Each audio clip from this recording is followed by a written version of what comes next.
Assalamualaikum warahmatullahi wabarakatuh.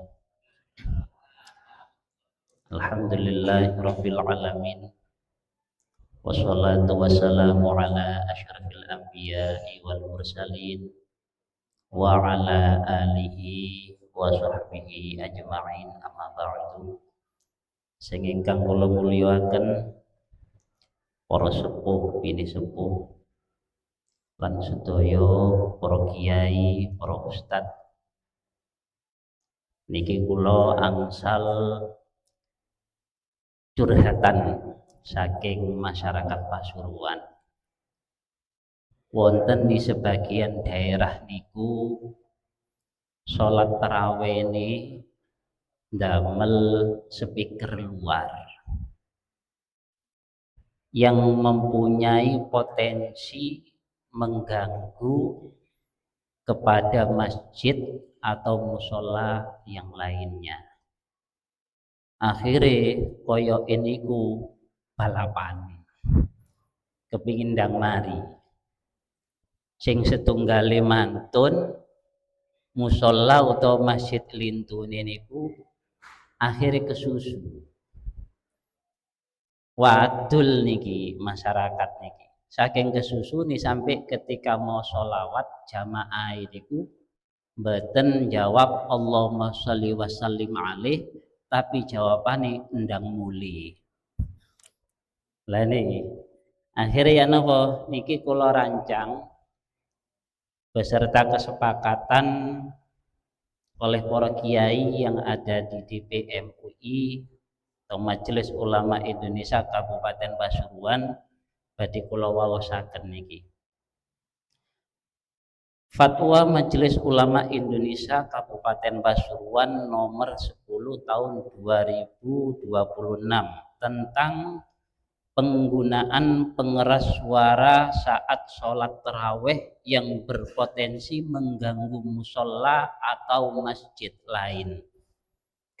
Komisi Fatwa Majelis Ulama Indonesia atau MUI setelah menimbang bahwa sholat tarawih adalah ibadah sunnah muakkadah yang disyariatkan pada bulan Ramadan dan dianjurkan untuk dilaksanakan secara jamaah. B. Bahwa penggunaan pengeras suara di masjid dan musola merupakan sarana syiar Islam yang pada dasarnya diperbolehkan. C. Bahwa dalam prakteknya penggunaan pengeras suara secara berlebihan atau tidak proporsional saat sholat tarawih dapat menimbulkan gangguan terhadap pelaksanaan ibadah di masjid atau musola lain yang berdekatan. D.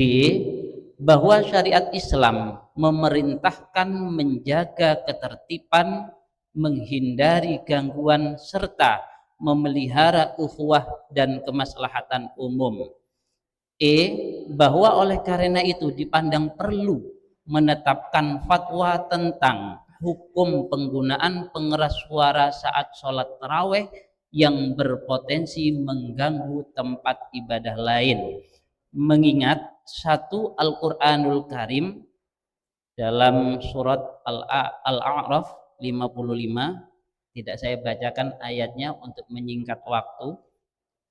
Kemudian B juga dalam surah Al-Isra 110. Kemudian C surah Al-Ahzab 58. Kemudian D surah Luqman ayat 19. Yang kedua yaitu hadis Nabi Muhammad SAW, di antaranya hadis Nabi Muhammad yang menegaskan bahwa seseorang tidak diperbolehkan mengganggu sebagian yang lainnya, sebagaimana hadis riwayat Ahmad, Abu Dawud. Kemudian 3 kaidah fikih yang berbunyi tasarruful imam ala ra'iyah manutun bil maslahah, kemudian ad-darar yuzalu, kemudian ad-daf'u aqwa min raf'i. Kemudian yang keempat yaitu qaulul ulama, pendapat Imam Romli dalam kitab Nihayatul Muhtajnya juz 8 halaman 18. Tidak saya bacakan referensinya secara singkat.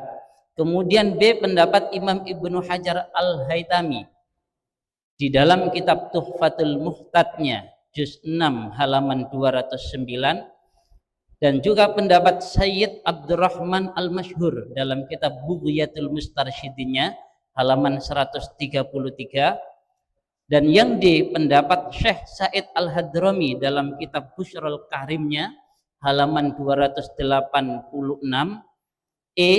Pendapat Syekh Wahbah Az-Zuhaili dalam kitab Al-Fiqhul Islami wa Adillatuh jilid 4 halaman 394.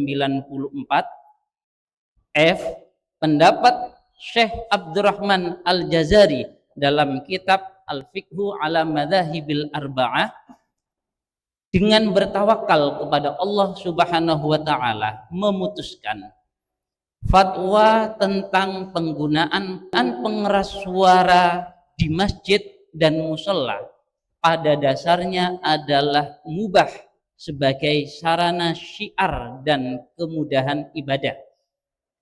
2, penggunaannya wajib memperhatikan kemaslahatan dan tidak menimbulkan gangguan terhadap pihak lain. 3, menggunakan pengeras suara luar atau speaker eksternal saat sholat tarawih yang dapat menimbulkan gangguan terhadap pelaksanaan ibadah di masjid atau mushola lain hukumnya haram karena termasuk perbuatan menyakiti dan menimbulkan mudarat. 4, apabila tidak menimbulkan gangguan maka penggunaannya boleh.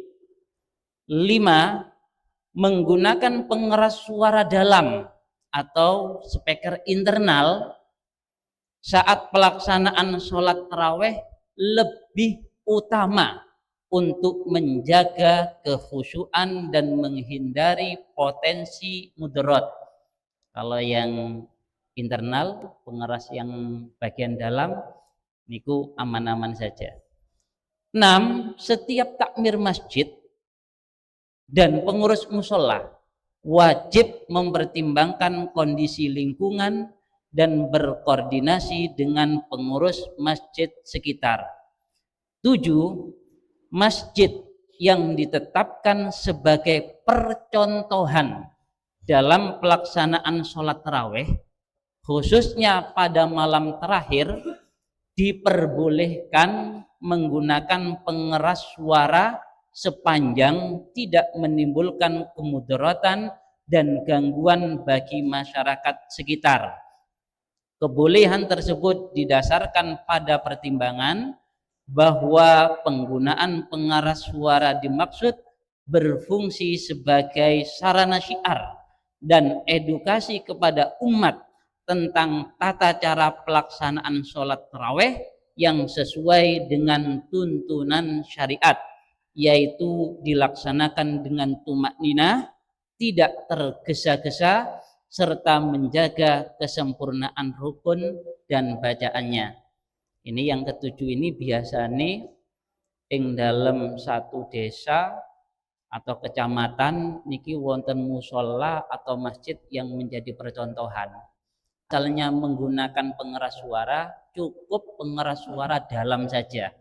Kersane mboten ganggu kepada masjid atau mushola lain yang menjalankan ibadah sholat tarawih.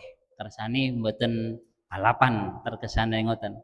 Atau nanti bisa disepakati bahwa untuk selain masjid atau mushola yang menjadi percontohan ada kesepakatan antar takmir, yaitu setelah sholat tarawih selesai jangan bunyikan pengeras suara dulu sampai 10 menit. Nah setelah 10 menit baru membunyikan pengeras suara. Kersane mboten terkesan balapan. Nah ini baik. Kedua, rekomendasi dalam rangka menjaga kekhusyuan ibadah, kemaslahatan umat dan keharmonisan antar masjid atau mushola, Komisi Fatwa merekomendasikan 1, kepada pengurus masjid dan musola. A. Mengutamakan penggunaan pengeras suara internal pada saat pelaksanaan sholat taraweh, khususnya untuk bacaan sholat. B. Menggunakan pengeras suara eksternal secara terbatas, proporsional, dan hanya pada kebutuhan syiar seperti adzan dan pengumuman penting.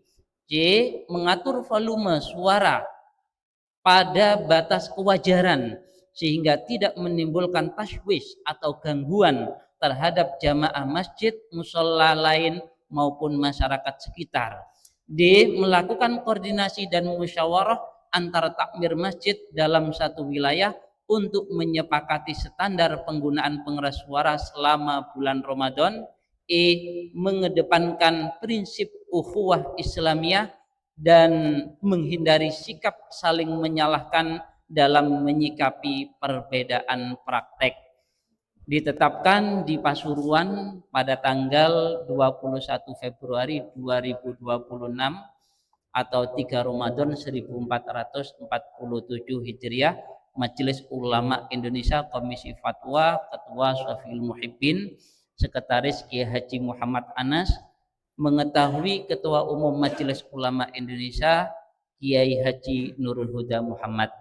Demikian hasil fatwa dan kesepakatan dari DP MUI Kabupaten Pasuruan. Mudah-mudahan ini bisa dijalankan sehingga bisa menjalankan ibadah di bulan Ramadan itu dengan penuh khusyuk dan sempurna.